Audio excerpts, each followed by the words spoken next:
Scarf atau shawl dalam bahasa Indonesia merupakan salah satu aksesoris yang terbilang wajib dalam menonton sebuah pertandingan sepak bola.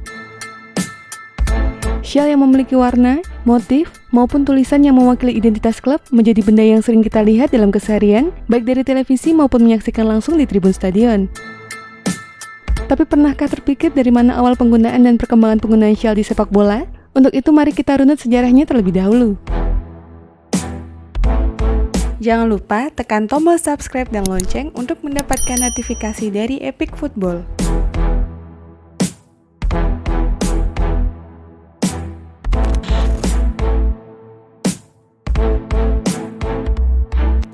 Menurut History of the Scarf yang ditulis oleh Patrick Smith, shawl diperkirakan berasal dari kebudayaan Romawi. Shawl diambil dari kata Latin sudarium yang berarti pakaian keringat, atau berarti pakaian yang berfungsi untuk mengelap keringat yang berada di daerah dahi atau wajah. Awalnya shawl digunakan untuk membuat badan terhindar dari kotoran, mungkin fungsinya kurang lebih seperti handuk, bukan untuk menghangatkan area leher seperti sekarang. Penggunaan shawl juga digunakan sebagai salah satu kelengkapan seragam perang yang digunakan oleh pasukan Tiongkok di masa pemerintahan Kaisar Shi Huangdi pada abad ke-17. Penggunaan shawl meluas berkat orang-orang Prancis hingga saat ini terkenal sebagai pencetus mode. Shawl atau scarf berasal dari kata dalam bahasa Kroasia yaitu kravata yang berarti dasi atau sesuatu yang ditaruh di leher.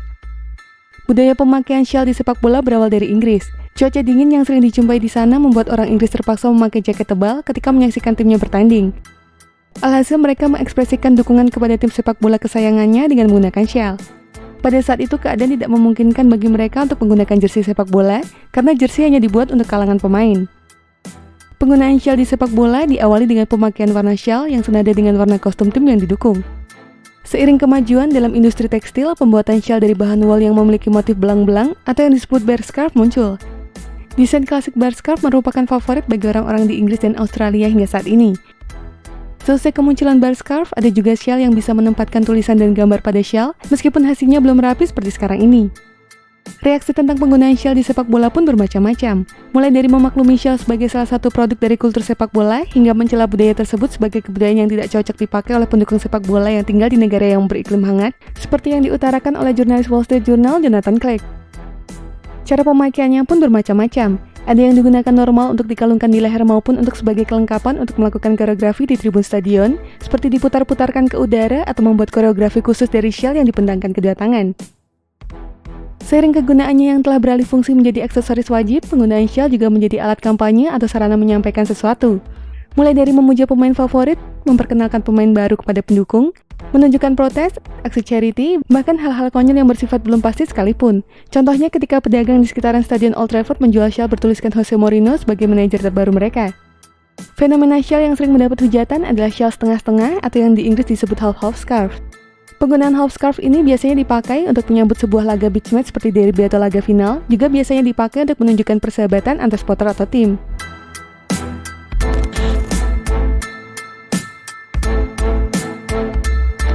Seperti yang telah disebutkan di awal, Indonesia juga ikut terdampak budaya shawl sepak bola. Setiap klub sepak bola profesional di Indonesia yang memiliki basis pendukung besar, setidaknya memiliki shawl-nya masing-masing, paling tidak shawl kualitas Seven Gate. Secara geografis, Indonesia bukan wilayah yang cocok dengan keberadaan budaya shawl. Fungsi utama shawl untuk menghangatkan badan jelas tidak cocok untuk iklim Indonesia yang cenderung panas sepanjang tahun. Beberapa kawan saya dari Eropa selalu menunjukkan ekspresi keheranan saat saya ajak ke stadion menonton pertandingan. Bagi mereka adalah hal aneh bagi orang memakai shawl di siang terik sambil berteriak memberikan dukungan. Lupakan soal shawl untuk menghangatkan badan. Di Indonesia hal itu tidak akan berlaku. Fungsi shawl yang utama di sini adalah murni sebagai atribut untuk menonton sepak bola. Bagi orang Eropa mungkin kebiasaan itu akan dianggap aneh, tapi budaya menggunakan shawl di stadion telah kita serap dan bercampur dengan kearifan lokal menjadi sebuah fenomena yang selalu menarik untuk dinikmati lebih dari sepak bola itu sendiri. Kurang lengkap rasanya jika menonton sepak bola ke stadion tanpa membawa shawl. Jika jersey adalah identitas sebuah klub sepak bola, maka shawl adalah identitas bagi pendukungnya. Sama seperti pemain yang kerap bertukar jersey selesai pertandingan, beberapa pendukung juga kerap saling bertukar shawl dengan pendukung yang sedang away ke kandang mereka. Di saat sepak bola kerap kali menjadi ajang permusuhan, shawl hadir sebagai jembatan perdamaian.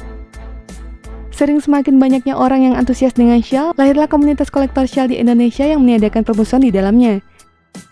Adalah Indonesia Football Scarf Collector yang sukses mempertemukan berbagai macam kelompok supporter, bahkan kelompok supporter yang kerap bermusuhan dalam satu meja.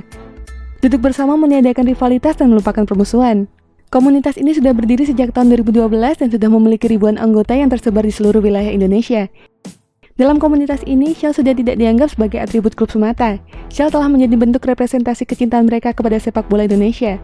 Perbedaan klub kebanggaan ditiadakan, persatuan yang lebih diutamakan. Dan itulah informasi mengenai dunia sepak bola dari Epic Football. Jangan lupa untuk like, share, dan subscribe.